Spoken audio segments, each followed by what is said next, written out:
by some virus. My first instinct was to scream. Instead, like any sane person, I tried again. My leg refused. Metallic, icy sweat burst from my pores, bathing my face and neck, painting gleaming half-moons under my breasts. From the corner of my eye, I glanced at my friend Kathy, as her arms branched and she arched down over her own leg. Her eyes, closed in concentration, suddenly flipped up, as if I truly had screamed. She looked at me quizzically, one eyebrow a beckoning finger. I grinned. I had just thought of it. My leg had gone to sleep. That was what was the matter. It happened to people. I grinned at her again. She smiled back. I concentrated harder and then watched my leg extend slowly, creeping across the floor, but no longer like a part of my body. It felt like a robotic arm that I was operating for the first time. The outer edge of my thigh tingled, feeling like what I remembered of an acupuncture treatment I'd once had, to allay cramps. Somehow I finished the stretches, no one but me noticing anything odd. I kissed the air in Kath's general direction, skipped coffee, and went home. My husband Leo was lying on the floor, his back propped over his spine alignment device, his laptop balanced on his belly, at that point a trifle convex.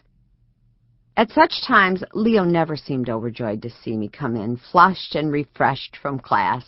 It must have felt like a reproach. "Lee," I said, "my leg feels funny. It did something in class." He lowered his John Lennon readers. "It did something?" "I can't explain it, but yeah."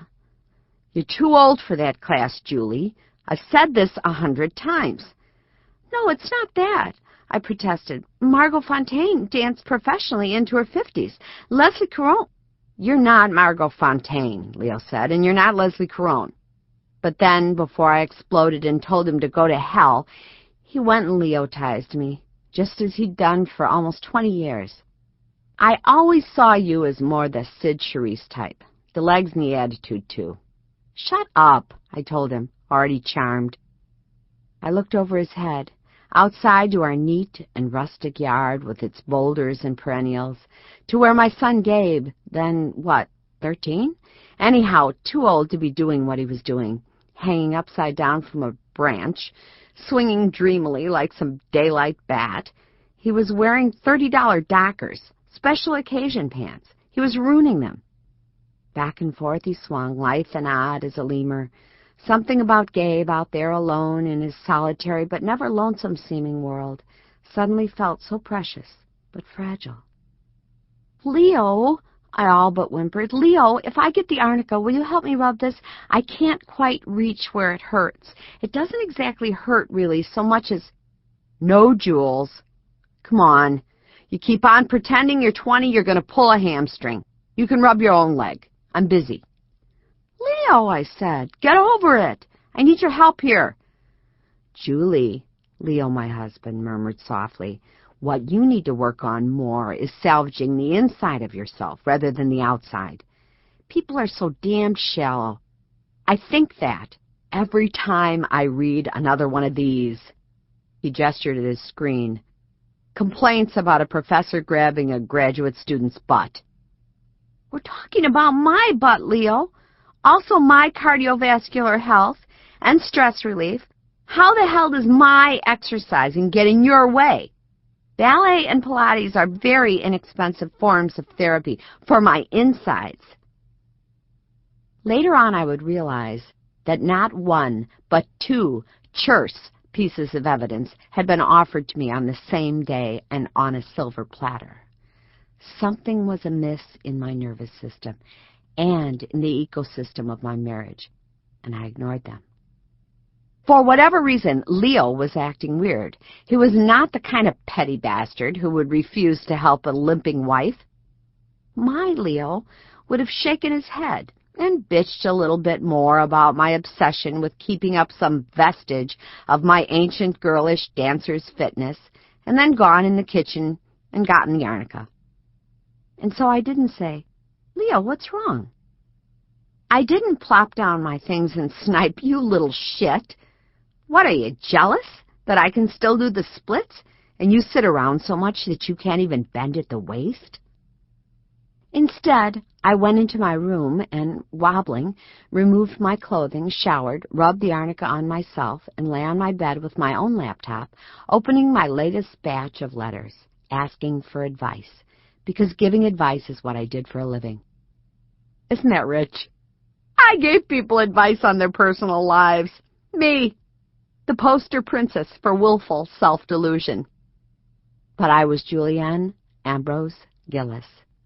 And as a Gillis, denial was my birthright. My parents could drink themselves cross-eyed on a Saturday night and serenely check the waffles for just the right golden skin not 6 hours later, while a maid quietly and without expression emptied into a plastic sack bloated cigarette butts from highball glasses and splashed club soda onto the wine stains on the carpet. A post-Cheever Sunday morning was observed, however, with cathedral silence. My father, after all, had bearing.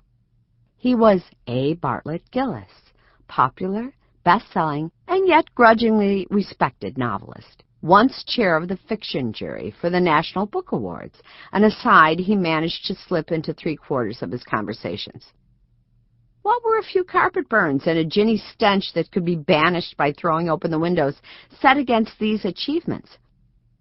Years later, when, panicked in Prairie du Sac, would write to me, desperate because the half-dozen week-long biking trips that Panicked sister kept taking with Panick's husband turned out not to have been a shared interest in sports, but an affair, I would wonder how this woman had behaved before her lobotomy.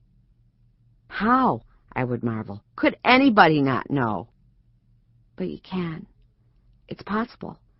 You can choose not to know anything you want not to know, if you want badly enough not to know it. Why did Leo get sick of me, our family, our food, our spirituality lacking life? It wasn't because I spent too much money on makeup or ballet. I think he turned 49 and realized he was going to die and wanted to negotiate this with the universe. I think he started to see his job as hand-holding instead of the quest for justice. I think the cuckoos who sent him literature like Beneficent Bounty, a cheesy magazine about sustainable agriculture and other great things a person could do to simultaneously rescue earth and soul, convinced him he was a hopeless bourgeois. Leo, at one time, brought me green tea every morning before he left for work. He made his one dish, bacon ravioli, which we all loved, though it sounds putrid, every Friday night. See me for a moment as I once was, before I got too sick to wash my own hair. See us. Leo's cousin once told Leo, "Julie's pretty enough to be a second wife." I don't even like Leo's cousin, Jeremy. It's pitiful how much that comment still matters to me. I was a wife who left notes on the pillow, funny cards. I never went to bed without a pretty nightgown and brushed teeth. He never failed to carry in the grocery bags. I kept my mane when my contemporaries gave up and got those sheared little flat-bottomed ice skater bobs. A mother who never missed a play, a field trip, a game, a chess meet, or an excruciating band concert, who read Charlotte's Web and each of the Little House books aloud 3 times over the course of 10 years. And yes, I was conceited. Doesn't that make sense, even in a yuck way? I thought I was an interesting wife, a cut above. I lived in Wisconsin, but I was clearly of the Upper West Side. I thought it was, well, grace and an aura of self-possession that kept me from disappearing when the clock struck 40. I was in fine shape. Fine shape. Not 1 single pound over the exact middle of the middle range of the actuarial tables. And yes, I was the perfect medium, the well-prepared agar for this virus. And I haven't even gotten to what this is really about. How can I talk about that? What this is really about is not me at all.